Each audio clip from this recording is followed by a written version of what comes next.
You will hear a conversation between the receptionist of a language school and a student who has just arrived for the first morning of his English course.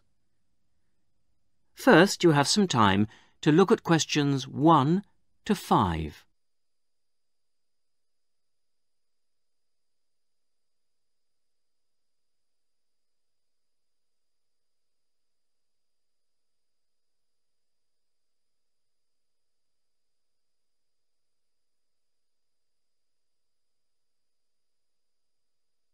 Now we shall begin. You should answer the questions as you listen, because you will not hear the recording a second time. Listen carefully to the first part of the conversation and answer questions 1 to 5. Sorry to keep you waiting. Well, firstly, let me give you this booklet. It tells you a bit more about the school, the courses and the social activities we offer. Now, on the first page, there's an outline of this morning's activities. There, you see. The programme starts at 10 o'clock. Try not to be late, as it's a very full day. At 10 o'clock, all the new students will gather in the main hall to meet the principal and the rest of the staff. In fact, you spend most of the morning in the main hall. Where's that? I'll show you in a minute. Just let me quickly run through this morning's events first, and then I'll explain how to get there. Yes, OK. Right, where were we? Yes, so the principal's talk will last about 15 minutes, and then the Director of Studies will talk to you for half an hour about the courses and the different requirements for each. After that, the student advisor will tell you about the various services and activities we offer to students. Any questions? So, all of this is in the main hall? That's right. And then you'll go next door to classroom 5 at 11 o'clock. What happens there? You'll have a test. Test? I don't like the sound of that. What sort of test? Oh, it's nothing to worry about. It's just a placement test to help us find your level of English so that we can put you in the right class. It won't last long. You now have some time to read questions 6 to 10.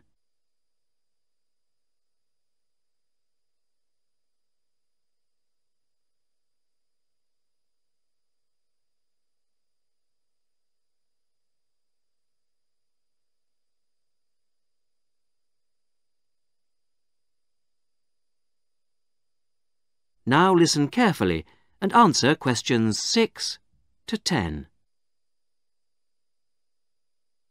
But how do I find the main hall? Right. If you look on the back of the booklet I gave you, you'll see a map of the school. Let me show you. Look, you came in through the main entrance here, and now we're here at reception. Now, to get to the main hall, you walk on to the end of this corridor in front of you, and then you turn left. Walk along past the language laboratory and then past the library, which is next to the language lab on the same side, and facing you is the main hall at the end of the corridor. You can't miss it. So it's next to the library, in fact? Yes, that's right. I should be able to find that. And do you have a computer laboratory? Yes, we do. Could you tell me where that is? Certainly, yes. You go down to the end of this corridor again, but this time don't turn left, turn right away from the main hall. The computer lab is immediately on your right, OK? And where's the staff room in case I need to find a teacher at some stage? The staff room is near the main entrance, on the left over there, just opposite the reception desk. In a day or two, I'm sure you'll find your way around very easily. Oh, one last thing. Is there a student common room? Oh, yes, I forgot to mention that. It's this area here, very close to where we are now, to the right of the reception desk as you come in the main entrance. There's tea and coffee facilities there. Great. Thank you very much. You're welcome. That is the end of part 1. You now have half a minute to check your answers to part 1.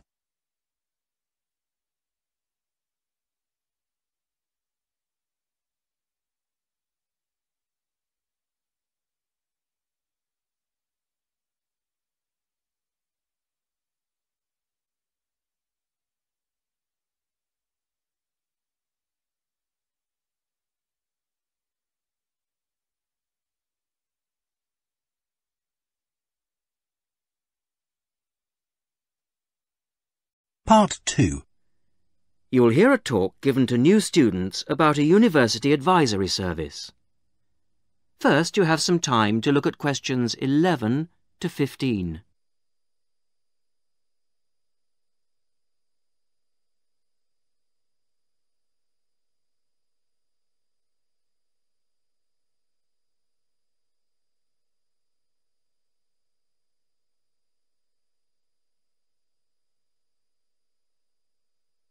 Now listen carefully to the first part of the talk and answer questions 11 to 15. Hello everybody, and welcome to this informal meeting about the University Helpline. The helpline was set up 10 years ago by the Students' Union, and it aims to provide new students to the university with a service that they can use if they need information about practical areas of student life that they're unfamiliar with.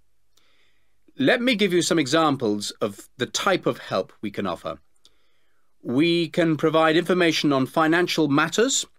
For example, you may feel that your grant is insufficient to see you through college life, or you may have some queries regarding the fees you're paying if you're an overseas student. In both cases, the helpline would be able to go through things with you and see what the outcome might be. Another area we can help with is what we generally term the domestic area, things such as childcare and the availability of nursery provision, for example, come under this. Then there's academic issues that may arise while you're in the early stages of your course that you may not know what to do about.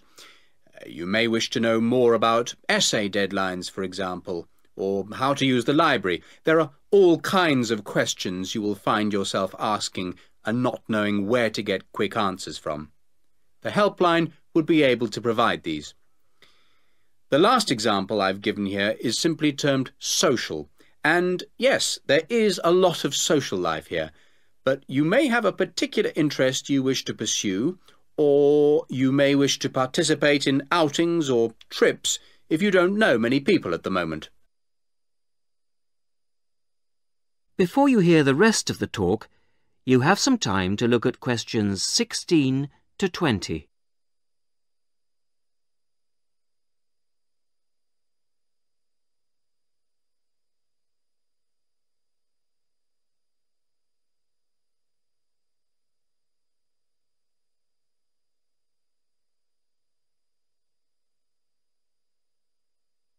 Now listen and answer questions 16 to 20.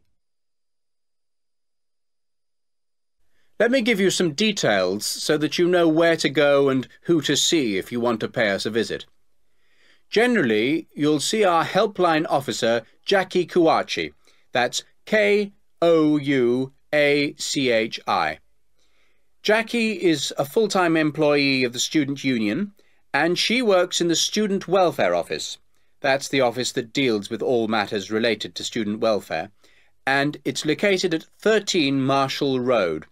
I have some maps here for those of you who haven't been there yet. If you wish to ring the office, the number is 326 9940. That's 326 9940. The office is open between 9:30 and 6 o'clock on weekdays and from 10 to 4 on Saturdays. And there'll be somebody there, usually Jackie or myself, between those times. If you want to make an appointment, you can phone or call at the office in person. Please note that it may not be possible for anyone to see you straight away, particularly if it's a busy time, lunchtime for example, and you may have to go on the waiting list and then come back later. Well, enough from me. Any questions? That is the end of Part 2. You now have half a minute to check your answers to Part 2.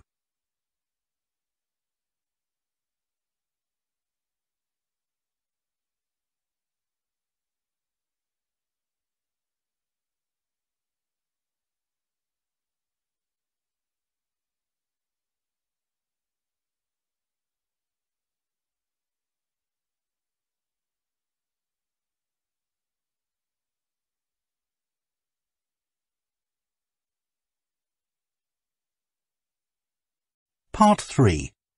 You will hear the beginning of a tutorial on a business studies course.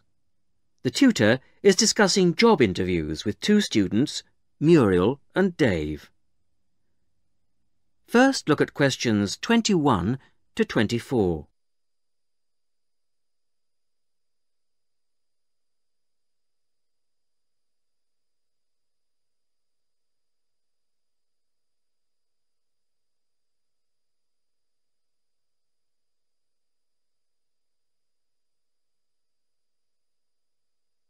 Now listen carefully and answer questions 21 to 24. Good morning. Good morning. Morning. So, we've looked at various aspects of staff selection this term and I think by now you should be beginning to see how much more there is to it than just putting applicants through a short interview or asking the right questions. Yeah, absolutely. So, I think you should be ready for today's tutorial on matching the person to the job. We're going to talk today about the importance of choosing that all-round right person. Right, so we have to put ourselves into the role of the manager or supervisor. Yes, and then we're going to imagine how different applicants would fit into the team or group they have to work with. We'll look at some examples later. It's just theoretical at the moment. Yes. The point is, you can select someone, even a friend, who has all the right qualifications, degrees, certificates, whatever. You can also check that they have a lot of experience, that they've done the sort of tasks that you want them to do in your office already, in a similar environment. But if they start work, and you realise that they just don't get along with everybody else, that, say, they've got sharply contrasting views on how something will work, well, with the best will in the world, you may be backing a loser. Wouldn't it be just a question of company training, though? Not always, particularly in a team situation. And I think it's important to think in terms of that type of working environment. People have to have faith in each other's ability to carry out the task their boss has set them. They have to trust that everyone will do their part of the job. And you can't necessarily train people for this. But it's like trying to find out what someone's personality is like in a job interview. I mean, you just can't do that. Even if you try, you won't find out what they're really like until they actually start work. Well, in most interviews, you usually ask candidates questions about their hobbies and what they like doing in their spare time, that sort of thing. So, employers are already involved in the practice of, well, doing part of the task. But it doesn't tell you anything. It doesn't tell you if they're easygoing or hate smokers or whatever. Well, arguably it does give you a bit of information about an applicant's character. Now look at questions 25 to 30.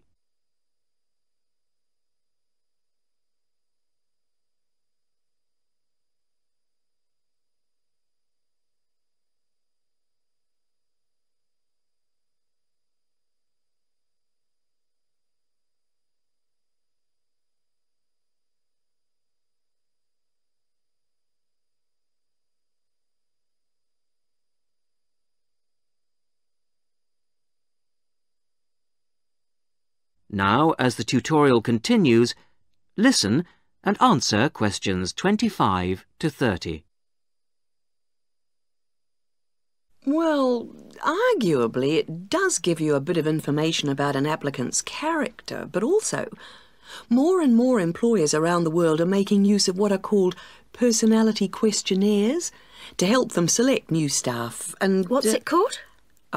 A personality questionnaire. They have to be filled out by the candidates sometime during the selection procedure, often just before an interview. The idea is actually quite old. Apparently they were used by the ancient Chinese for picking out clerks and civil servants, and then later they were used by the military to put people in appropriate areas of work. They've gained a lot of ground since then, and there are about 80,000 different tests available now, and almost 2/3 of the large employers use them. Which makes you think that there must be something in them. That's right.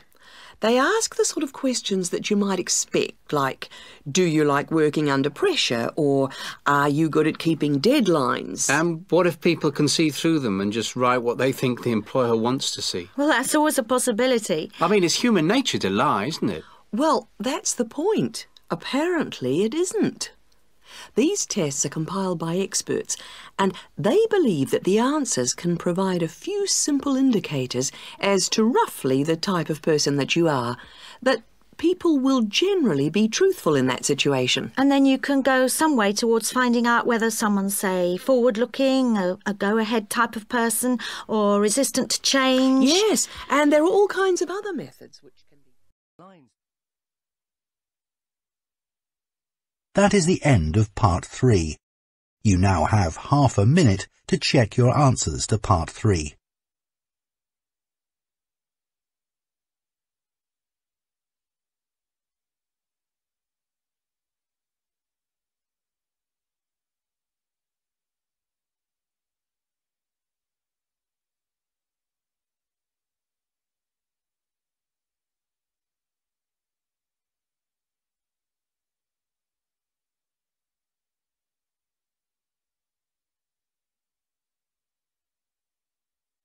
Part 4. You are going to hear a talk given by a student to a tutor and a group of fellow students in a seminar.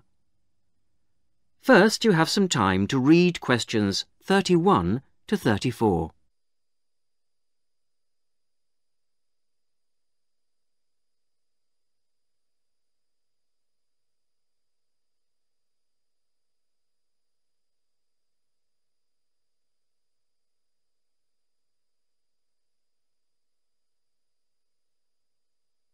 Now, as you listen to the beginning of the talk, answer questions 31 to 34.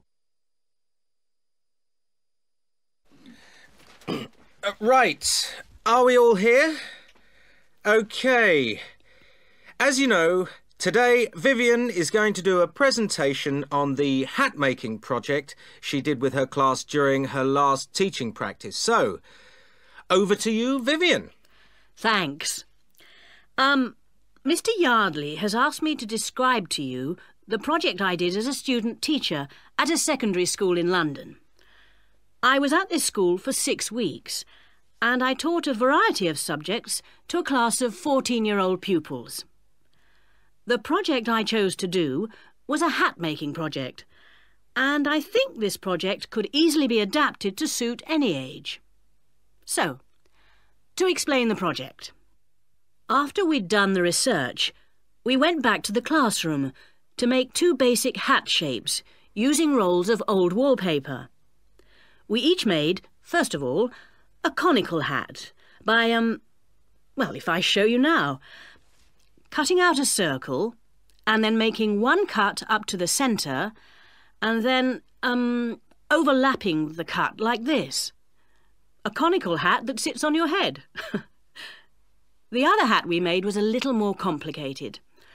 First of all, we cut out a circle again, like this. Then you need a long piece with flaps on it. I've already made that bit, which I have here.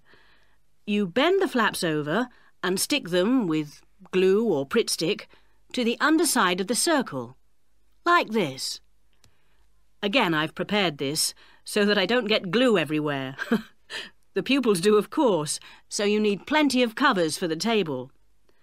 And there you have a pillbox hat, as in pill and box. Now, variations and combinations of these 2 hat shapes form the basis of the pupils' final designs. Now you have some time to look at questions 35 to 40.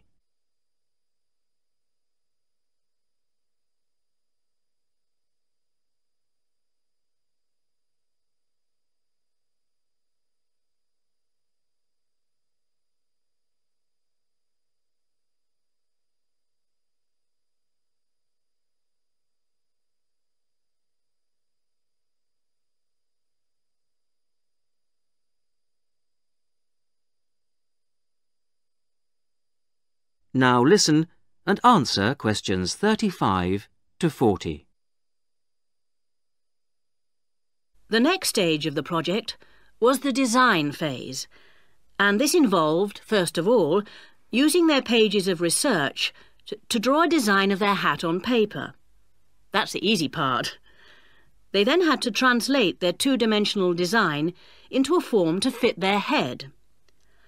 I encouraged them to make a small-scale, three-dimensional hat first, so that they could experiment with how to achieve the form they required. And I imposed certain constraints on them to keep things simple. For example, they had to use paper, not card. Paper is more pliable and easier to handle. They also had to limit their colours to white, grey or brown shades of paper, which reflected the colours of the buildings they were using as a model for their hats. And they had to make sure their glue didn't show. Well, it was very enjoyable. And just to give you an idea of what they produced, I brought along 3 hats to show you. This one here is based on a circular stairway in an old building in London. It uses 3 pillbox hats, one on top of the other. This was designed by Teresa. Here's another one that has a simple strip going round the base of the hat, but has then gone on to add strips of paper that come out from the base and that meet at the top of the hat, rather like a crown, making a fairly tall hat. This was made by Muriel. And lastly, there's a combination of the pillbox or single strip around the base and then the conical hat shape on top to form a castle turret. This was made by Fabrice. And there are many more that I could have brought. Thank you, Vivian. That was most interesting. Now, what we can learn from this is that... That is the end of part 4.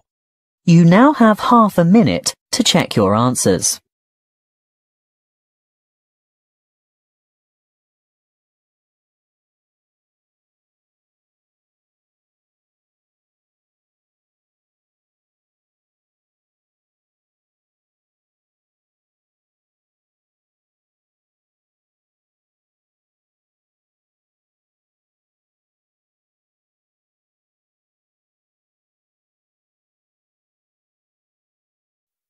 That is the end of the listening test.